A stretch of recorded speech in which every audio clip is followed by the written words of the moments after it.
All right. So you guys can see the screen there? My first slide? Yes. Good. All right. So Cuba, it's was not on my short list of places to go for whatever reason, but it certainly should have been. And my friend and neighbor, Jerry Langham, has been leading trips with Victor Manuel nature tours all over the world, really. And every now and again, he goes to a new place for him. And I've been lucky enough to get invited on several of those. And Cuba was one of them. And my friend John Trochet went also, and we roomed together. And John was a big fan of Cuba, so he didn't have to convince me that it would be interesting. And so what I'm going to do tonight is, just give a kind of an overview of what we saw, biased heavily toward the birds and some scenery and some cultural things that I got decent photos of. But don't worry, there'll be a few bad photos in there for you to enjoy as well. So we flew into Miami. Well, I flew by myself actually, and spent 2.5 days birding in South Florida. And so I'm just really quickly go through a little bit of that. So Miami's up here, and I drove out to the Everglades and also hit some areas along the Atlantic coast. And, the Everglades is amazing if you haven't been. It's highly recommended. Anhingas, ospreys are everywhere with nests. American crocodiles is distinguished from American alligators. In the United States, they're only in South Florida, and then the crocodiles are in the Central and Northern South America as well. They're a threatened species in the United States. White ibis, purple gallinule. There's pretty good toes for walking around on aquatic vegetation. This is a little aside on these tree snails. I had read about these before, and I'll mention them again when we get to Cuba. But these are in these forested areas called hammocks. South Florida, as you probably know, is extremely flat, and just a couple feet of elevation can really change the vegetation and availability of the water table. And you get forests, and then each forest or many forests had their own complement of tree snails. And some of these, were over collected or even purposefully destroyed after people collected them so as to make their collections more valuable as their colorful shells. It's hard to believe that people do that, but they do, but or they have. But anyway, so I did get to see some of these, and that was really cool. And I'll get more into just briefly touch on the tree snails again when we get to Cuba. This is a highlight bird I wanted to see. After you've done a lot of birding in North America, it's hard to see new birds. And this was, my first trip to Southern Arizona and first trip to Texas, South Texas. You get 40 or 50 lifers, and then it gets much harder after that. So this was one that was hanging out there, and by walking some roads around through mangroves, I was finally able to happen on a mangrove cuckoo. So these are the cameras that I used on the trip. Mostly this 10 by 400 zoom lens, mostly shot at 400, and then quite a few actually you'll see cell phone photos too, just kind of through the window of the vehicle to give some of the flavor of the environment.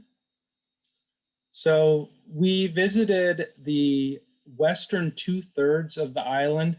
So the eastern part is cut off on my picture here, but we flew in to near Camagüey and spent the night there. And then we went a little bit to the east and then west and north up to Cayo Coco and some of the keys up along the coast, islands just off the coast, and then down south and out toward, continuing west towards Trinidad, then continuing west more and toward the Bay of Pigs. You've probably heard of the failed attempt there at the Bay of Pigs by the United States back in the Kennedy administration. And they mostly refer to it as Playa Giron there. And then we continued west through Havana, and as farthest west we got was Viñales, and then back to Havana, and then flew home. So that's a rough outline of what we did. Got a lot of photos, and I'm going to be moving through fairly quick just to give you a flavor of what all we saw. So just driving from the airport, this was our driver, Vlade. You can see the top of his head in the rearview mirror. You know, when you go on these trips, you often, especially if they're good people, which these were really good people on this trip, you get to be like this little family for 10 days. And so it was fun getting to know Vlade and Danilo. Danilo spoke really good English, so I got to know him better. Vlade and I, his English is about as good as my Spanish, which isn't very good, so we could only kind of be polite to one another. But it was really interesting getting to know them and also seeing some of the landscape. And these narrow streets, you know, these towns are really old. Several of the towns we visited were founded in the early to mid 1500s. And so a lot of the buildings are still being, are still maintained. And it's, you know, there's a significant amount of decaying buildings and kind of impoverished looking areas, but it was, for the most part, very clean. And, you know, you don't really know what to expect when you come into a new country, especially one that has a very difficult political, you know, situation, and, you know, that has sort of a fraught history, a very fraught history with the United States, and, you know, still affects our politics quite a bit. And it's interesting, you know, Danilo immediately said, you know, don't worry, you're not being watched. You can talk freely, you know, be polite, but, you know, ask any question you have. And so it, you know, I didn't know what to expect. And yet, you know, very early on, we felt open and, you know, had a really good dialogue about Cuban history and the, you know, kind of the strange arc of history. And so it was very interesting. Where we stayed for the most part were in private homes. They had opened, and I don't know if the situation's changed much in the 3 years. I know there was an effort by the Trump administration to shut down some of the openness for American travelers, but of course there Europeans and Canadians visit. And so they have, you know, opened it up so for some entrepreneurialism, and I don't know, you know, what the strictures are there, but people have converted rooms in their private homes. And sometimes, you know, as a group, there were 7 of us. So sometimes we were all together, and sometimes we were spread out in 3 or 4 houses. And the kind of a neat thing is they, and I think this is a Spanish influence, is they utilize the rooftops a lot. And I'll show more pictures of that. Some of this wiring is a little daunting, but that's what we witnessed there. And a cool thing, our first evening, Danilo took us around and just showed us the town, and so we got, you know, a good feel for the cultural and architectural history. He is a graphic designer by training, and knows a lot about architecture and history. So he talked a lot about that. You'll see sometimes, if you see a brochure about Cuba, you'll see these, they're called the Three Gossips, and it's in the it's a sculpture in the square in Camagüey. So now to birding. This was our first morning out birding, part of the group. There's Danilo Ote was our guide for the day. And just about everywhere we went, we had Jerry Langham, who is a bird guide with Vent. Then we had Danilo, who was the representative with international expeditions. And then we had a local guide that we met up with. And so they knew, you know, exactly which tree this, you know, the bare-legged owl would be roosting in, or that kind of thing. So very specific on the ground information. So this was a kind of an agricultural area where we were out early in the morning. There is Lynette. She's one of the participants, and she's actually been to the birding symposium, even though she's from, she lives in Pennsylvania. Vlade on the left and Danilo on the right. So this was an interesting thing that I didn't know about until I started looking into Cuban birds, is the American kestrels there come in 3 color morphs. Some look more or less like our kestrels, and then a lot of them are this very pale morph. And then there's also this rufous morph. So pretty interesting thing that I wouldn't have known about if I hadn't started looking into Cuban birds. Crested caracara, Cuban pygmy owl. This was really cool when we were watching these. Actually, I was looking out the window of the van, so I didn't get a picture, but this owl, presumably was the female, was making these really high-pitched calls, and then the male came in, landed, and they copulated, and then he flew off. So that was pretty interesting. Had Cuban oriole. You'll see a lot of these birds are named Cuban.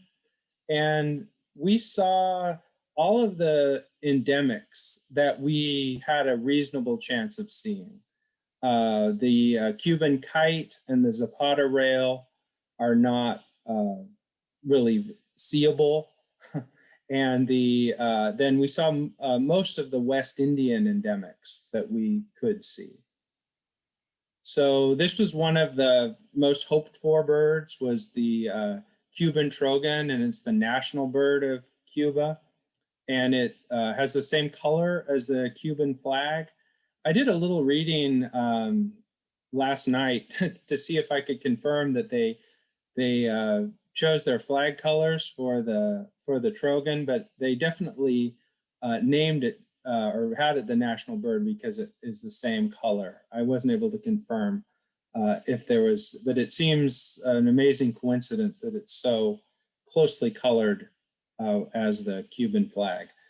A really interesting Trogon. It's in the same genus as the Trogon that's on Hispaniola, with Haiti and the Dominican Republic share that island. And other than that, there are only 2 species in this genus, and it's a interesting looking Trogon, and that tail pattern is really bizarre. Giant kingbird. We only saw them, we saw a couple of them, but only one morning. I think that very first morning was the only giant kingbirds we saw. Loggerhead kingbirds were pretty common.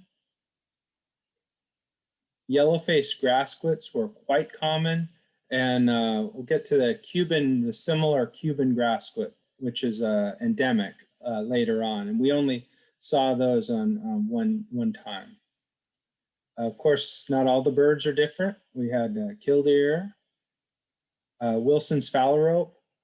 For our local guides, this was probably the highlight bird, because this is not a regular occurrence on the island of Cuba. So it was a vagrant, and they were really excited about Wilson's phalarope. I love Wilson's phalaropes, but it was, you know, a regular bird out here, but it was a rarity there. So it's all about location. Again, and with the Cuban theme, this is up now in the mangrove forests on the north part of the island. Cuban gnatcatcher. Cuban green woodpecker, another endemic. Cuban vireo. A lot of these birds were really approachable too. As you can see, these photos have, you know, you can see the individual filaments of the feathers. It was very cool.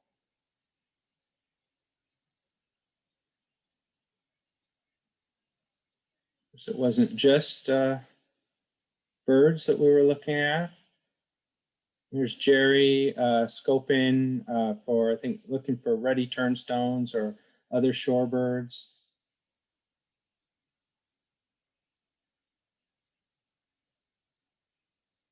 A little bit of coral that had been dislodged. So we were just a few months, we were in February of 2018, and the previous fall, Hurricane Maria had hit the island, and it, you know, it devastated Puerto Rico, and it struck Cuba more at a glancing blow, but it did a lot of damage to the mangroves and the just on the northern part of the island where we our first extended visit. And so we, for instance, we didn't see thick-billed vireo, which is usually a not too difficult bird to find. And we only saw one Bahama mockingbird, and those are mangrove specialists. So they've had a hard time with the aftermath of the hurricane.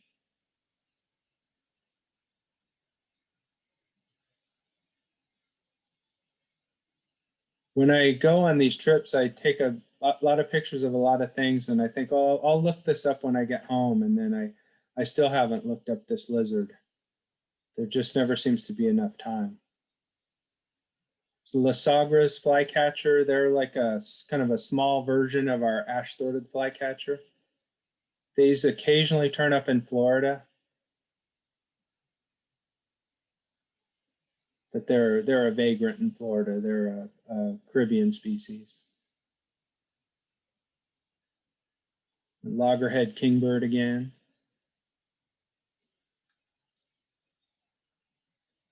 And there's a great show of eastern warblers. We had just wonderful looks of birds that, I mean, all of these actually that I think we saw for the most part anyway, show up in California on occasion, but just to go through a flock of maybe 15 to 20 eastern warblers with a nice variety of species, you know, was really a treat. And they winter, they were still wintering there in Cuba. This is the southeastern yellow-throated warbler with yellow lores. The birds in Texas and a little farther west have white lores up here. These also have larger bills. And then out in the Caribbean, you get, they have much larger bills than the birds on the birds that are resident in the Caribbean have much larger bills. Black-throated blue warbler, Cape May warbler. These are all birds that winter in the Caribbean as opposed to, say, South America. So this is a warbler, but it's not a wood warbler. So we've learned, or I've been told, there are two species in a new family now of Cuban warblers. There's the Oriente warbler in the central and eastern part, and then in the western part of the island is the yellow-headed warbler, and we'll be seeing them shortly. But this is the only two members of their family, these Cuban warblers, very similar to our American wood warblers.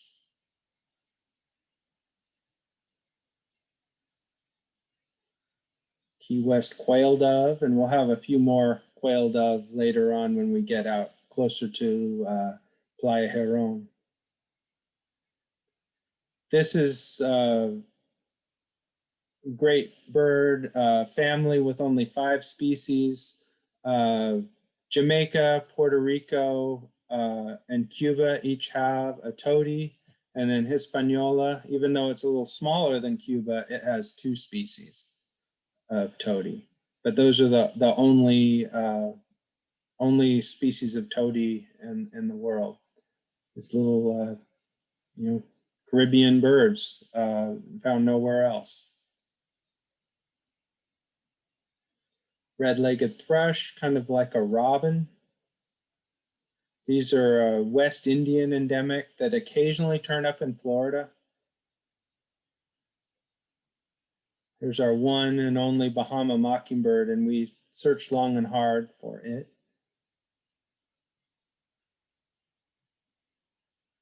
This is a Gnatcatcher's hawk, and it's an accipiter. It's about the size of a Cooper's hawk, and there's a gray base and a black crown, and then reddish in the legs and the belly and a little bit in the wings. And this was the best I could do. We only saw them a couple of times, and this bird was just a quick flyby. This is a great white heron. It's a white morph of the great blue heron with a barracuda that it is speared. Again, we're still on the kind of the mangrove wetlands island area on the North Shore. And it was a great introduction to a lot of birds. After our first morning in the ag areas outside of Camagüey, then we sped out to the North Shore area. And one morning, this crab was trying to say, maybe collect a toll or something. And finally, it seemed happier there. Interesting thing is a lot of the conveyances are horse and buggy, and see quite a bit of this, even in the bigger towns. See and hear horses and buggies clopping by. And a lot of older American cars like this Studebaker. This was our rig. It was a taxi, but it worked fine. We all fit in here and all of our luggage.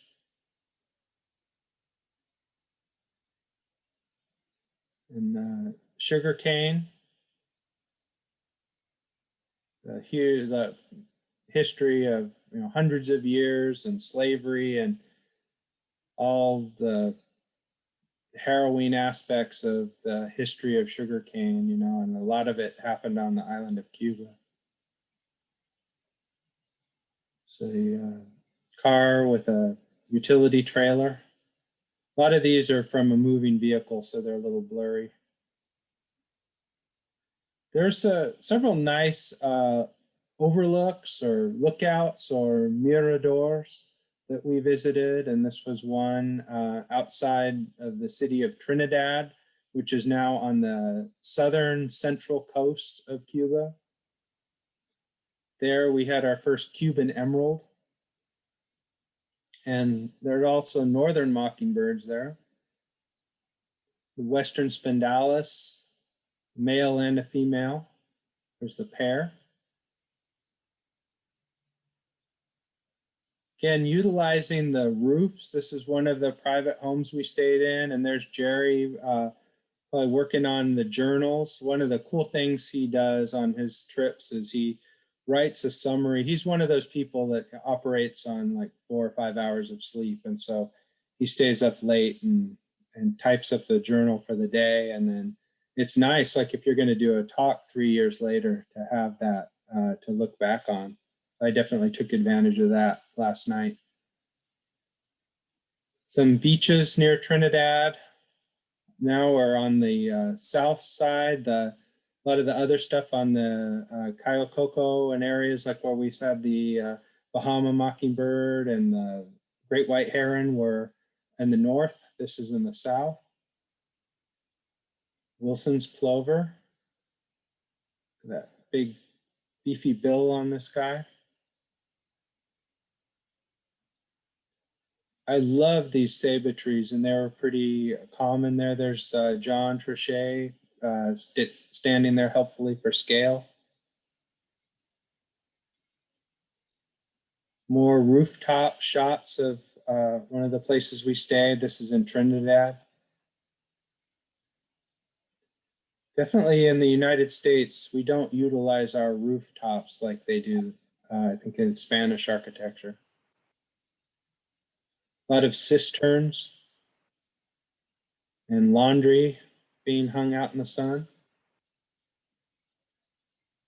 Another kind of group conveyance here. One nice feature I noticed on a lot of the horses is they have a sheet that hooks to the, I don't know my harness terminology very well, but it hangs down and it catches the horse poop. So that's a nice feature for the street. Drainage coming into the ocean near on the south shore. And we nearby we had royal tern, several royal terns foraging, and we had this one catch a fish.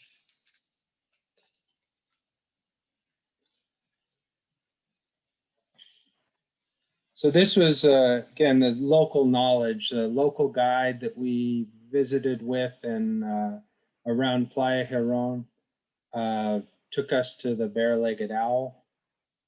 Cuban endemic. And then the smallest bird in the world was nearby, a bee hummingbird. We saw them 2 mornings, all basically in the same area.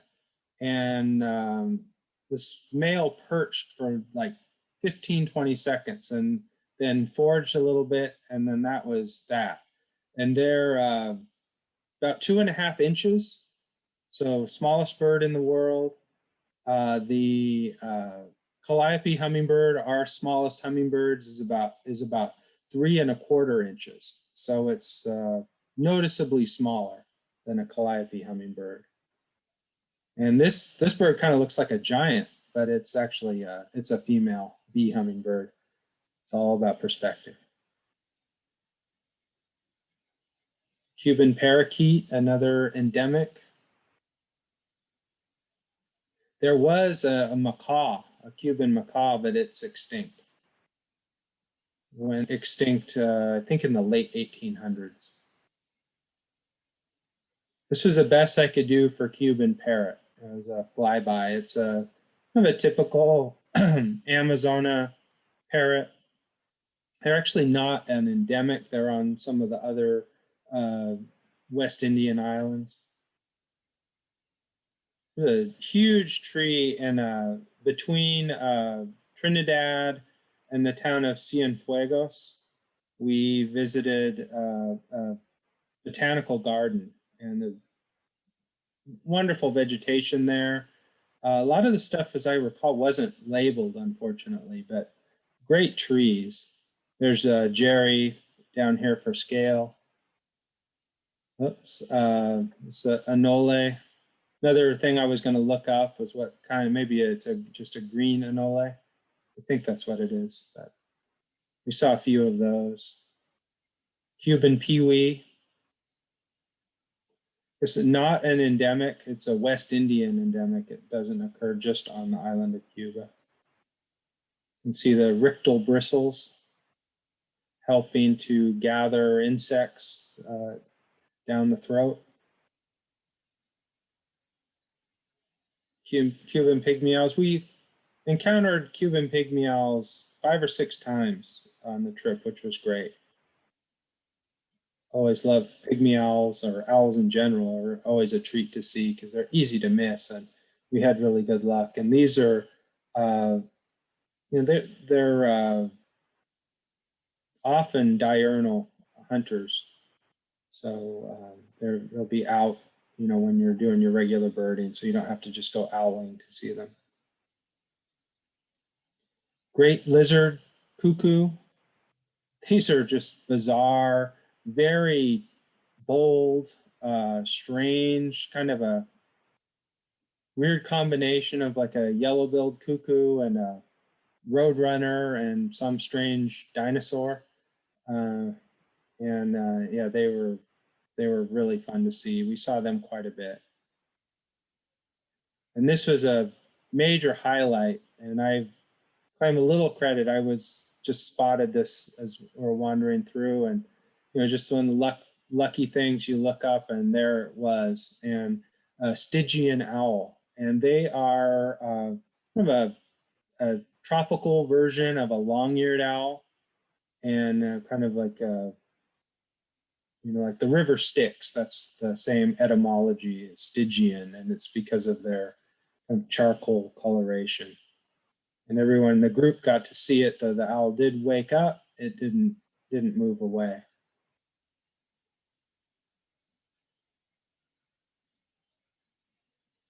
West Indian woodpecker, so like a red-bellied woodpecker back east, or a golden-fronted in Texas. It's that same genus, Melanerpes.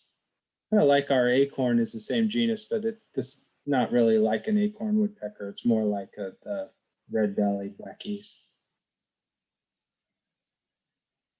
More botanical garden stuff.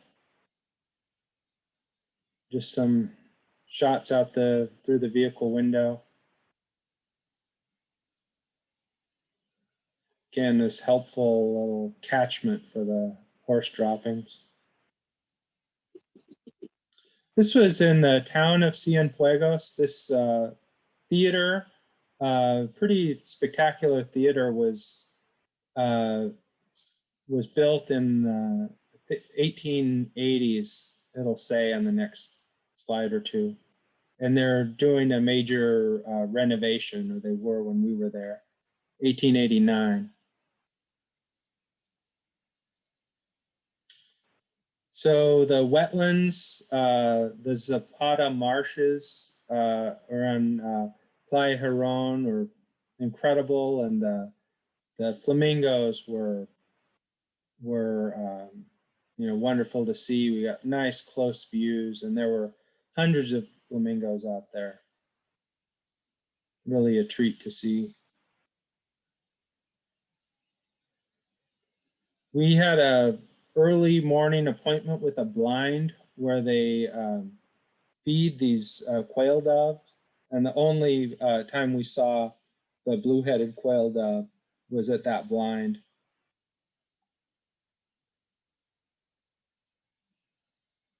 Pretty spectacular birds. And then the gray-fronted quail-dove also. It was really quite dark, so especially this, the camera wouldn't really focus on them very well.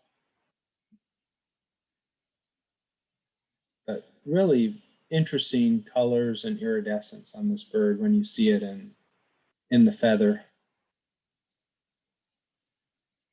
Zenaida dove, they're somewhat similar to a mourning dove, and they're quite common. We saw them all over.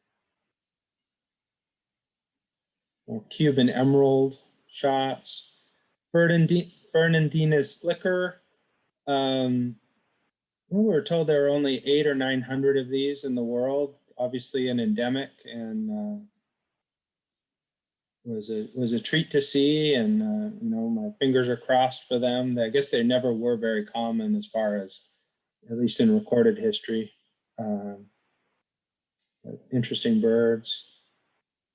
It's a nice close-up of a yellow warbler. Out in the Zapata marsh was a Zapata sparrow, an endemic, and a Zapata wren. They're only in this one spot. The sparrow's more widespread on the island, but just right around the Bay of Pigs, Playa Huron area, the Zapata marsh, or Zapata Wren. Another horse waiting to take somebody somewhere. This is the place we stayed in, Playa Huron, this bright pink house.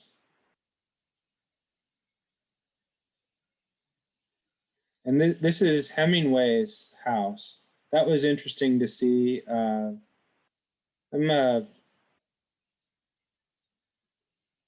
Hemingway's kind of a mixed bag, but I love some of his writing, so I was thrilled to see his place and see all of his books and some of his trophies. And it was interesting.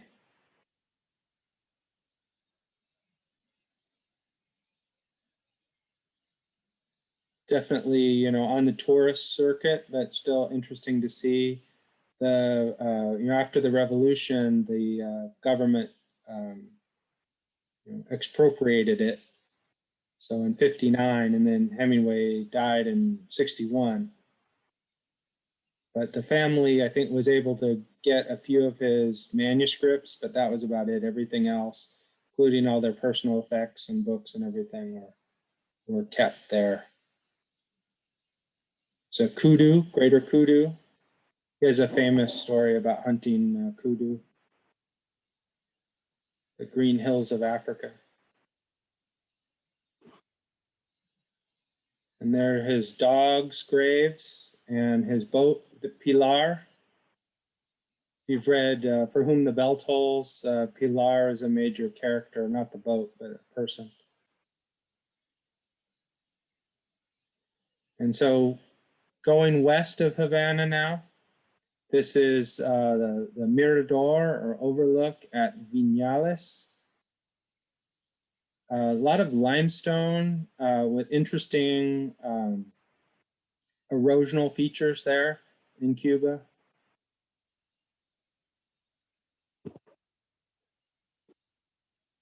Here we are looking for Cuban solitaire, and we finally did find it.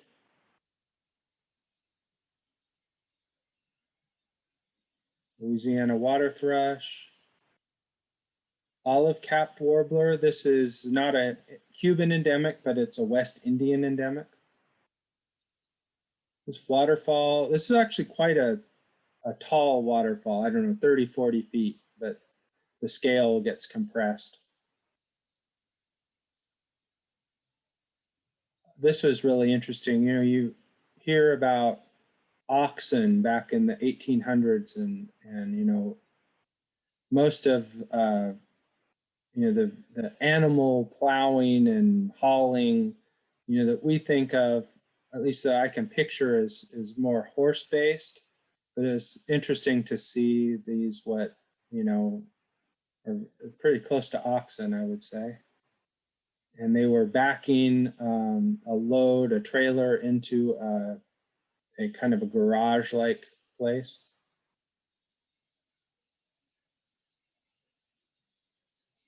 Tobacco farm.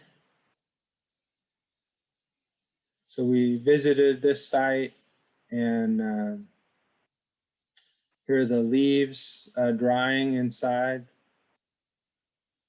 And this is the son of the owner, and he made a cigar, and he was thoroughly disgusted with us because this is his cigar here is burning away. And it was really interesting to watch him make the cigar, but nobody smokes.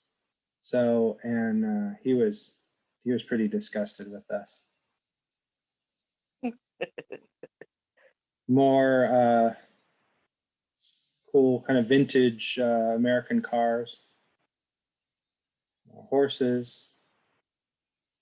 There's John and Jan and another car, fancy car. This was interesting. This pond had 32 snail kites. There's a small little subset of them.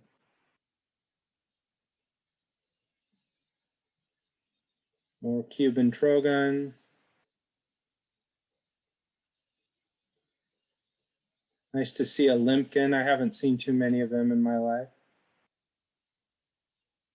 Merlin.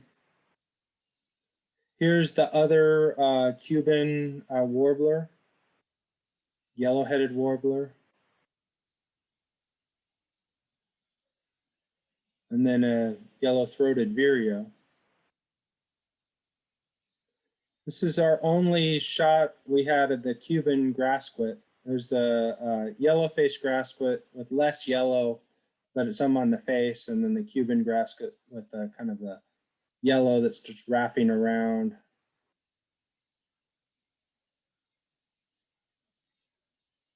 Some farm dogs.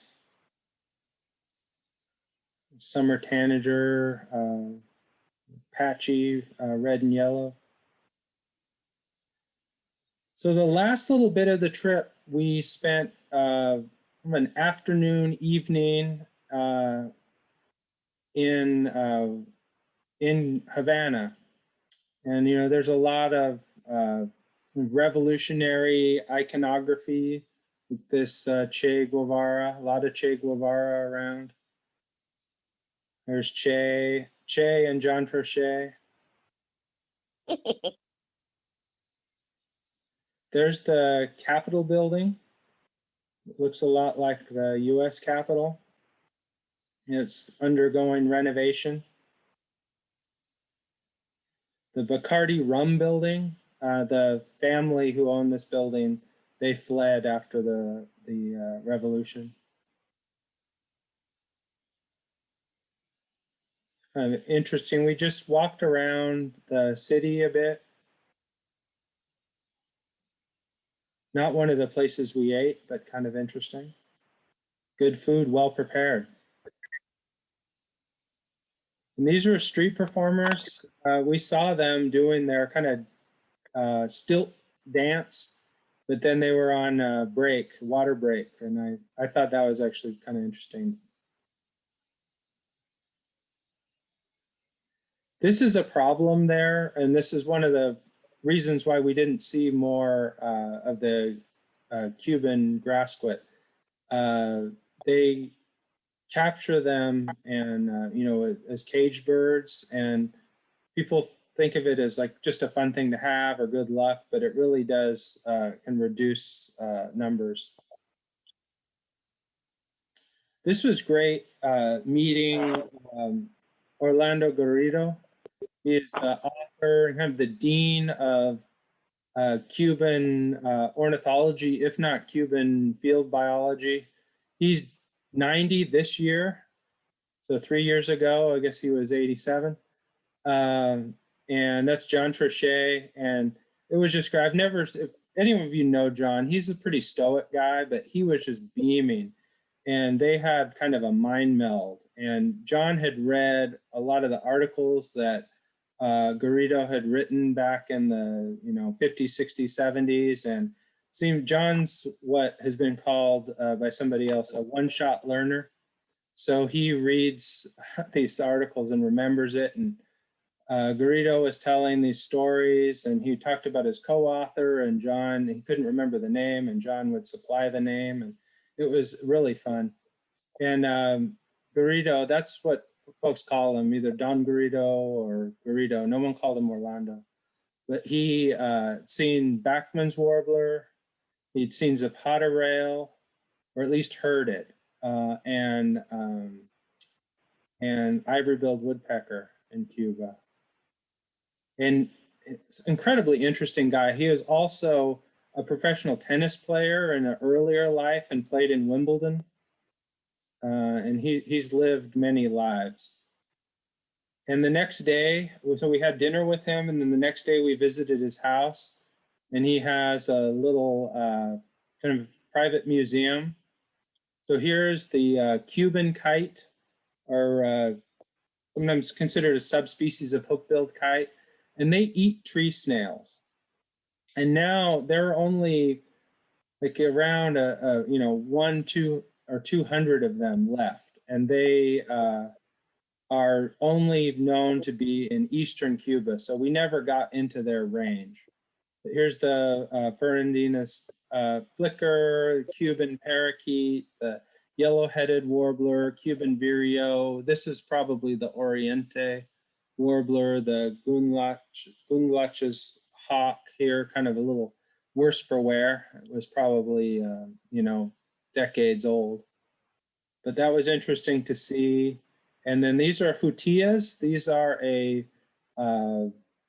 rodent, pretty large, you know, larger than the rat of your nightmares, but they're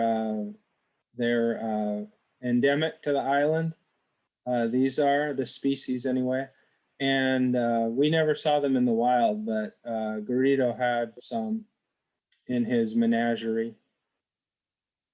And then the last evening here before sunset, we got an old car ride around town and went out to the fort overlooking the harbor at Havana. And that was sort of as the sun went down, and that was the end of our trip. So I think with that, I'll open things up for questions.